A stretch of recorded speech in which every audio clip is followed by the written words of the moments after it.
ಮುಖದ ಮೇಲೆ ಮೊಡವೆಗಳು ಕಾಣಿಸಿಕೊಳ್ಳುವುದು ಸಾಮಾನ್ಯ. ಹೀಗೆ ಕಾಣಿಸಿಕೊಳ್ಳುವ ಮೊಡವೆಗಳು ಅವುಗಳ ಕಲೆಗಳಿಂದ ಮುಖದ ಅಂದ ಎನ್ನುವಂಥದ್ದನ್ನು ಹಾಳಾಗಿಬಿಡುತ್ತೆ. ಹೀಗಾಗಿ ಈ ಮೊಡವೆಯನ್ನು ಹೋಗಲಾಡಿಸಲು ದುಬಾರಿ ಕ್ರೀಮು, ಫೇಸ್ ಪ್ಯಾಕ್ಗಳನ್ನು ಮುಖಕ್ಕೆ ಹಚ್ಕೊಳ್ತಾರೆ.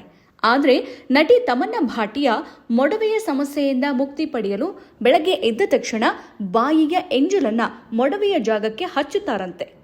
ಇತ್ತೀಚೆಗಿನ ಸಂದರ್ಶನವೊಂದರಲ್ಲಿ ಈ ಸೀಕ್ರೆಟ್ ಬಗ್ಗೆ ತಿಳಿಸಿದ್ದಾರೆ. ಇದು ನಿಜಕ್ಕೂ ಕೂಡ ಪರಿಣಾಮಕಾರಿ ಅಂತಲೂ ಹೇಳಿದ್ದಾರೆ. ಬೆಳಗ್ಗೆ ಬಾಯಿಯಲ್ಲಿ ರೂಪುಗೊಳ್ಳುವ ಲಾಲಾರಸ ಅಥವಾ ಉಗುಳು ಬ್ಯಾಕ್ಟೀರಿಯಾ ವಿರೋಧಿ ಮತ್ತು ಶಿಲೀಂಧ್ರ ವಿರೋಧಿ ಅಂತ ನಂಬಲಾಗಿದೆ. ಯಾಕಂದ್ರೆ ನಾವು ರಾತ್ರಿ ಮಲಗಿದಾಗ ಬಾಯಿಯ ಲಾಲಾರಸದಲ್ಲಿ ಕೆಲವು ಕಿಣ್ವಗಳು ರೂಪುಗೊಳ್ಳುತ್ತೆ. ಇದು ಮೊಡವೆಗಳನ್ನ ಮೂಲದಿಂದ ನಿರ್ಮೂಲನೆ ಮಾಡುವ ಶಕ್ತಿಯನ್ನ ಹೊಂದಿರುತ್ತೆ ಅಂತ ಹೇಳಲಾಗುತ್ತೆ. ಲಾಲಾರಸ ಸ್ವಲ್ಪ ಮಟ್ಟಿಗೆ ಸೂಕ್ಷ್ಮ ಜೀವಿಗಳ ವಿರುದ್ಧ ಹೋರಾಡುವ ಸಾಮರ್ಥ್ಯವನ್ನು ಹೊಂದಿದೆ.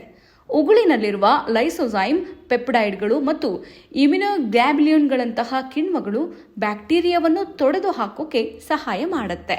ಇನ್ನಷ್ಟು ಹೆಚ್ಚಿನ ಮಾಹಿತಿಗಾಗಿ ಫಾಲೋ ಮಾಡಿ ಬ್ರಿಗೇಡ್ ನ್ಯೂಸ್ ಕನ್ನಡ.